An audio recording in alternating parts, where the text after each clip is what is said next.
મોકલી આવીએ છીએ અને આપણે એના લોકો દર્શન કરે અને આ પવિત્ર અસ્થિ માલવણ ચોકડીએ ભવ્ય સ્તૂપ બનવાનો છે, તેમાં મુકાશે, પછી કોઈને જોવા નહીં મળે. તો આપણને એક લાવો મળે. બાબા સાહેબ જીવિત નથી પણ એમના પવિત્ર અસ્થિના દર્શન થયા આપને. તે એમના અન્વયે આજની તારીખમાં આપણો ભવ્ય વરઘોડો મતલબ શોભાયાત્રા કાઢી અને બધાના નડિયાદનો જાણ કરી કે અમે આવું સરસ કામ કરી રહ્યા છે અને લોકોએ આપણી નોંધ લીધી છે. અને એ અન્વયે આજની રાત્રે આપણે એક ભવ્ય ડાયરાનો કાર્યક્રમ રાખેલો છે. વિકાસ ભારતીને મેં નાગપુરમાં જોયેલા છે. હું દર વર્ષે નાગપુર દીક્ષા ભૂમિમાં જાઉં છું. એટલે મારો તો નાતો છે આખા ગુજરાતમાં, ગુજરાતની બહાર રહેલો છે, સારા ગુજરાતમાં નાતો રહેલો છે. એટલે મારા મિત્રો વર્તુળ આ બધા આવેલા છે. એ બધા અમે એકબીજાને મળતા અવારનવાર મળે. એમના કાર્યક્રમમાં હું જતો. એ રીતે અમે આ કાર્યક્રમ સક્સેસ કર્યો છે. હવે આ કાર્યક્રમનો સંકલ્પ કર્યો છે કે આજની તારીખમાં જમીન અમે પવિત્ર ભવ્ય સ્ટ્રક્ચર બનાવવા માટે 5,000 રૂપિયા ફાળો આપવાનું અમે સોસાયટીના સભ્યોએ નક્કી કર્યું છે. એટલે અમારા 20 ભાઈઓ છે, 2 લાખ રૂપિયા અમારું દાન ભેગું થાય અને આ સર્વેનું બધા બાબા પ્રેમીઓ બધા દાન આપો તો અમે આ સ્ટ્રક્ચર ચાલુ કરીએ. તો એકાદ વર્ષમાં આપણા આવતી સાલ તો આપણા મેળાવડા, આપણી મિટિંગો, બધું જ આપણા કાર્યક્રમો એમાં કરી શકીએ એવી મારો સંકલ્પ છે. મને સાથ સહકાર આપવાનો છે અને મને આપવાનો કીધેલો છે. અને એ રીતે હું આપ સર્વેને આ મારી વિનંતી છે. સારા કામમાં આવી રીતે બધા મદદ કરો તો આપણા સમાજમાં આવું કંઈ બન્યું નથી એવું કરી બતાવીએ. બસ આટલી આ મારી નેમ છે. એના આપ સર્વે સક્સેસ કરો અને આગળ વધાવો, મને પુશ કરો એટલે મારામાં હિંમત રહે અને આપણું આવું સરસ સ્ટ્રક્ચર ઊભું કરીએ તો આપણું મધ્ય ગુજરાતનું નામ રહે અને આપણા ગરીબો પરિવારો બધાના પૈસાવાળા હોય કે ગરીબ હોય, સર્વેના કાર્યક્રમો, લગ્ન પ્રસંગો જેવા કાર્યક્રમો થાય, મિટિંગ મેળાવડા થાય એવી મારી પ્રેરણા છે. એને પૂરી કરો એવી મારી આપ સર્વેને વિનંતી છે.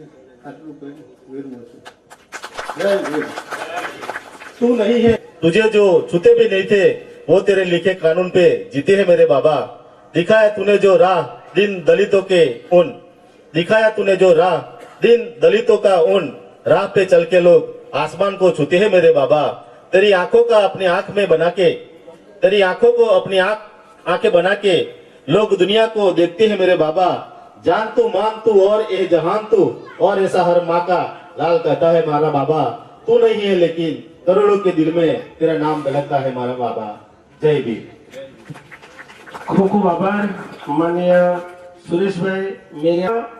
બહુ વર્ષોથી આપણે એક સ્વપ્ન હતું કે આ સમાજને નડિયાદમાં એક વાડી મળે અને આપની સોસાયટીના સદસ્યો દ્વારા આપ સૌએ આ કાર્ય સંપન્ન કર્યું છે. ત્યારે આ ભૂદાન કરવા માટે નડિયાદ સ્થિત 636 રોહિત સમાજના તમામ આગેવાનો આપની સોસાયટીનો ખૂબ ખૂબ આભાર અને આપ સર્વને અમે હાર્દિક અભિનંદન પાઠવીએ છીએ. બાકી રહ્યું કામ આપણું સમાજના બીજા આગેવાનોનું કે આ કાર્યને આપણે પરિપૂર્ણ કરવાનું છે. ત્યારે પુનઃ આપ સર્વનો આભાર માની કાર્યક્રમને આપણે આગળ ધપાવીએ છીએ. આપણે આગળ આવેલા મહેમાનોનું આપણે સ્વાગત ન કરીએ તો ભારતીય પરંપરા અનુસાર આપણે બધા નગુણા કહેવાઈએ. તો આવો આપણે આગળ પધાર્યા છે એવા મહાનુભાવોનું આપણે પુષ્પગુચ્છથી સ્વાગત કરીએ. સર્વપ્રથમ કાર્યક્રમના પ્રમુખ માનનીય શ્રી મહેશભાઈ એચ વાઘેલા સાહેબ, જેઓ અધ્યક્ષ અને associate professor NC Bodiwala college અમદાવાદમાં પોતાનો કાર્યભાર સંભાળે છે, એમનું સન્માન કરવા માટે તુલસી પાર્ક સોસાયટીના પ્રમુખ માનનીય શ્રી સુરેશભાઈ મહેરિયા સાહેબને વિનંતી કરીશ કે અત્રે કાર્યક્રમના ઉદ્ઘાટક માનનીય કલેક્ટર સાહેબ સબી ગોસાવી સાહેબ, જેઓ આઈએએસ આસિસ્ટન્ટ કલેક્ટર ખેડા જિલ્લામાં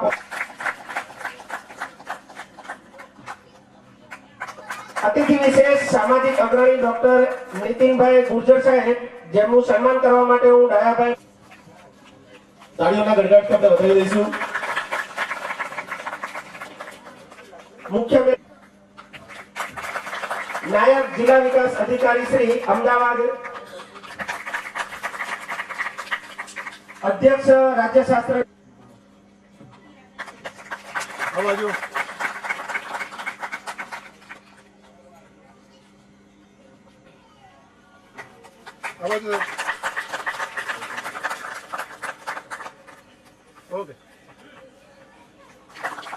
ઋષિરાજ મૌર્ય, ધર્મજ, હીરાભાઈ રાઠોડ તુલસી પાઠ કરશે, જેનું સન્માન દયાભાઈ તુલસી પાઠ, કાશ્યપ રાજવંશી, જેનું સન્માન લાલાભાઈ અને મનીષા પ્રિયદર્શી,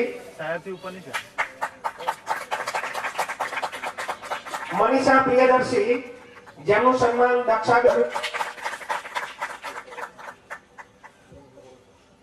જેનું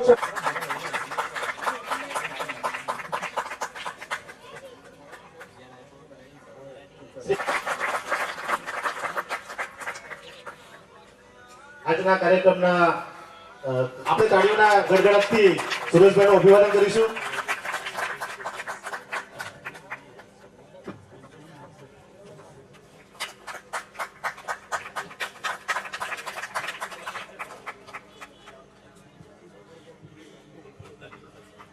સ્થાન ગ્રહણ કરશે. અત્રે આ કાર્યક્રમમાં શોભા વધારી છે એમનું આપણે અભિવાદન કરીએ છીએ.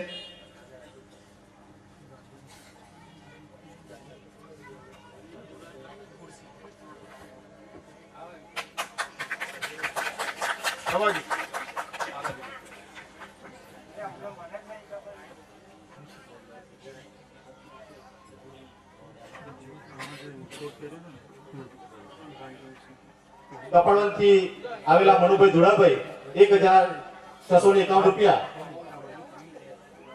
1651 રૂપિયા આપને દાન કરે છે. સહર્ષ સ્વીકારવામાં આવે છે.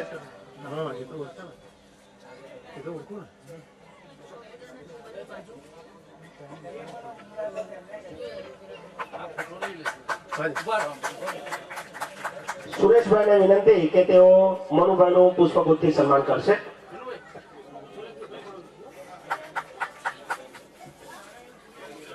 ખૂબ ખૂબ આભાર.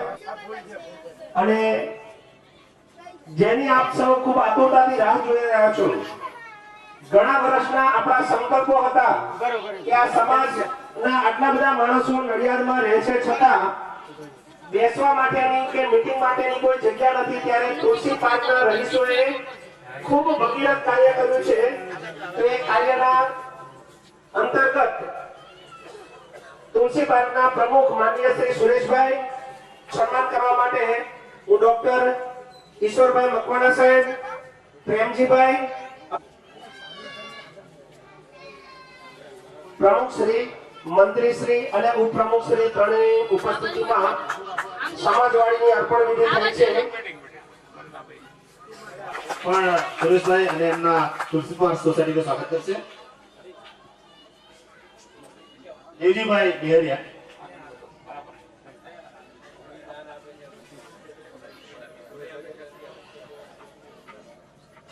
તુલસી પાર્ક સોસાયટીના જે ભૂમિદાન તરીકે એમણે પ્રદાન કર્યું છે, સમાજને અર્પણ કર્યું છે, બદલ આપણે કરીએ છીએ. એમનો આપણે આ પ્રસંગ લાંબુ બોલવાનો નથી. થોડીક વાત શું હતું અને આપણે ક્યાં છીએ જાણવા માટે કરવી જોઈએ. રામાયણની 2 ચોપાઈ આપણે યાદ રાખવી જોઈએ જીવનભર. પહેલી ચોપાઈ છે પૂજ્ય વિપ્ર ગુણ જ્ઞાનશીલ હીના. પૂજ્ય વિપ્ર ગુણ જ્ઞાનશીલ હીના, ન પૂજ્ય સુદ્રા ગુણ જ્ઞાનશીલ પ્રવીણા. વિપ્ર ગુણ જ્ઞાન અને શીલ વગરનો હોય તો પણ પૂજવાનો, શુદ્રમાં બધું જ હોય તો પણ એને પૂજી ન શકાય. બીજી ચોપાઈ છે, અને આપણે તો સુંદરકાંડ કરાવનારા લોકો, આપણે તો સ્વર્ગે જવું છે. સુંદરકાંડની ચોપાઈ છે, ઢોલ ગવાર પશુ શુદ્ર નારી सब तांडन के अधिकारी. ढोल गवार पशु शुद्र नारी सब तांडन के अधिकारी. શું કરીએ છીએ આપણે સુંદરકાંડ કરાવીને? કયા સ્વર્ગમાં નામ લખાવીએ છીએ ક્યારે વિચાર્યું છે? એ મૂલ્યોને એક જ માણસે બદલી નાખ્યા અને લખ્યું બંધારણમાં કે આજથી આ દેશમાં જન્મના આધારે કોઈની સાથે ભેદભાવ કરી શકાશે નહીં. અને કે મને મંદિર પ્રવેશની ના પાડે છે. મને શું જરૂર છે મંદિરમાં જવાની? 3500 વર્ષથી મારા બાપ દાદા એ મંદિરે ગયા. શું મળ્યું મારા બાપ દાદાને? ક્યારેય વિચાર્યું? મને એક જ સાહેબ મળ્યો આ દેશમાં અને તે બાબા સાહેબ. એને મારા આખા સમાજનો ઉદ્ધાર કર્યો. આખા સમાજનો નહીં, સમગ્ર માનવ સમાજનો ઉદ્ધાર કર્યો. જો બાબા સાહેબ ન હોત અને સર્વ સમાવેશક બંધારણ ન મળ્યું હોત તો આજે જે પાકિસ્તાન અને બાંગ્લાદેશની હાલત છે ભારતની હોત. અખંડ ભારતના રચયિતા, માત્ર બંધારણના રચયિતા નહીં, અખંડ ભારતના રચયિતા મહામાનવ પૂજ્ય બાબા સાહેબ આંબેડકર 1956 માં આપણી વચ્ચેથી ગયા. આજે 58 વર્ષ થયા. આઝાદી મળે 67 વર્ષ થયા. આપણે શું મેળવ્યું અને આપણે શું ગુમાવ્યું? આપણે એ લેખાજોખા કરવા જોઈએ. આજે આખો સોસાયટી વિસ્તાર છે, એ સોસાયટી વિસ્તાર એ શક્ય નહોતો જો બાબા સાહેબ ન હોત તો. આ સમગ્ર વિસ્તાર એ શક્ય જ નહોતું મારા તો વિનાય ટુકડા હોય. પાર્ટિસિપેશન છે, ભાગીદારી છે. અને હું આ સમાજનો પ્રતિનિધિ છું. મને મારી લાયકાત પર નોકરી નથી મળી, મને મારી લાયકાત પર પદ નથી મળ્યું. એ મારે સ્વીકારવું જોઈએ અને મારા સમાજનું ઋણ મારે આજે અદા કરવું જોઈએ. અને નહીં કરીએ તો મિત્રો, હવે ભારત સરકારની નોકરીઓમાં નિયુક્તિ પર પ્રતિબંધ લાગી રહ્યો છે. ભારત સરકારની નોકરીઓમાં ભરતી પર પ્રતિબંધ લાગી રહ્યો છે. આ દેશમાં, આ રાજ્યમાં, માત્ર આ રાજ્યમાં 27 લાખ બાળકો ખાનગી શાળાઓમાં ભણે છે. એ 27 લાખ બાળકો ખાનગી શાળાઓમાં ભણે છે અને 62 લાખ જાહેર શાળાઓમાં ભણતા આપણા બાળકોના શિક્ષણની શું હાલત છે એ વિશે વિચાર નહીં કરીએ તો 10 વર્ષ પછી આપણી હસ્તી નથી રહેવાની. જેમાં અનામતનું આંદોલન અને રોસ્ટરનું આંદોલન જેનું નેતૃત્વ સંભાળેલું એવા માન્ય શ્રી ડૉક્ટર નીતિન ગુર્જર સાહેબ,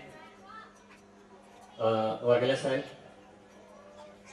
અમારે ખાસ તમને જે કામ શરૂ કર્યું છે સમાજના અંદર આપણી એકતા માટે, આ પ્રકારના સામાજિક પ્રસંગો અને આપણા મેળાવડા થાય એના માટે કોઈ વાડી અથવા તો સ્મારક અથવા આપણું કોઈ ભવન બને તો એ બહુ ઉત્તમ વસ્તુ છે. એવા સોસાયટીના રહીશો, હોદ્દેદારો, નડિયાદનું ગૌરવ કહી શકાય આ ભવિષ્યના અંદર આપણે બની શકશે. તો આ બધા અને એક સાથે અહીંયા ઉપસ્થિત આવેલા બધા જ લોકોને આજના પ્રસંગે હું સ્વાગત કરું છું. જ્ઞાતિ હોય એને પણ ગૌરવ છે. એટલું ને આ દેશના અંદર જેને દેવદાસીઓ કહેતા હતા, જેને ગણિકાઓ કહેતા હતા, જો કે દુર્ભાગ્યવશ ઘણી દલિત સમાજની હતી એમાંની, પરંતુ એને ગૌરવ આવે. આ દેશના અંદર જે લોકો પુરુષ કે સ્ત્રીમાં નથી એવા હિજડા આપણે પાવડિયા કહીએ છીએ, આપણે ભાષાનો પ્રયોગ નહીં કરી શકીએ, આપણી સમજ માટે હું કરું છું, એને ગૌરવ છે. આ દેશના અંદર દરેક વ્યક્તિને એવું ગૌરવ ઘટાડી દીધું છે એના ગળામાં. બાબા સાહેબે આપણને ખૂબ સરસ માર્ગ બતાવ્યા છે, તો આપણે આનો અમલ કરવાનો છે. બીજી વાત બહુ મહત્વની, હમણાં એકતાની વાત આપણે થઈ, તો એકતા કઈ રીતે આપણે કરી શકીશું? આ વાતથી જ એકતા થઈ શકે. જય ભીમના નારાથી આપણે એકતા કરીશું. આપણો નારો એક નથી સાહેબ, કોઈ નારો નહીં. સામેથી આપણને કોઈ એમ કે જય શ્રી કૃષ્ણ તો આપણે કહીએ જય શ્રી કૃષ્ણ. કોઈ એમ કે સ્વામિનારાયણ તો આપણે રાહ જોતા હોય કે જય સ્વામિનારાયણ. કોઈક સામેથી કઈ જય માતાજી